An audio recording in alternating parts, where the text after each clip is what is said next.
আর একদিকে বাংলার মানচিত্রে ভারতবর্ষের মধ্যে যে পশ্চিমবাংলা, তার কিভাবে মান সম্মানটা নষ্ট হচ্ছে। একটা সরকার চলছে, তাকে চিনতে পারবেন তার নিজের আমাদের পাড়ার মধ্যে, নিজের এলাকা থেকে আপনি ধরে নেন যে তৃণমূল যারা করে তাদের কাজটা কি আছে।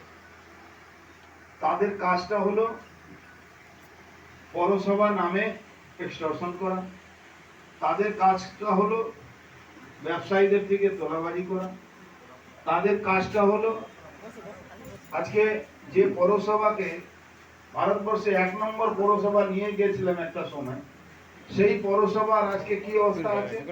সেখানে বার্থ সার্টিফিকেট জন্য টাকা লাগে, সেখানে প্ল্যান স্যাংশন 8 মাস 6 মাস করে প্ল্যান স্যাংশন হয়, সেখানে ডেথ সার্টিফিকেট, সেখানে একটা ট্রেড লাইসেন্স করতে গেলে সময় লাগে। একটা পৌরসভার মধ্যে একটা হসপিটাল ছিল, হসপিটাল বন্ধ হয়ে গেছে।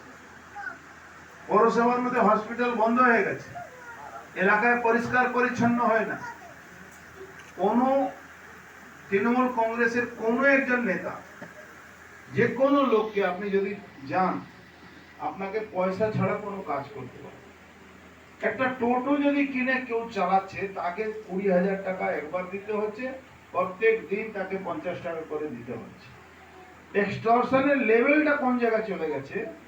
আপনি এখান থেকে আপনি যদি হাই রোড অব্দি চলে যান, হাই রোড থেকে আশেপাশে যারা বসবাস করেন, তাদের একটু জমি দেখলে, তার যদি জমি থাকে, সেই জমিটা কিভাবে নিয়ে নিতে হবে তার চেষ্টা চলছে।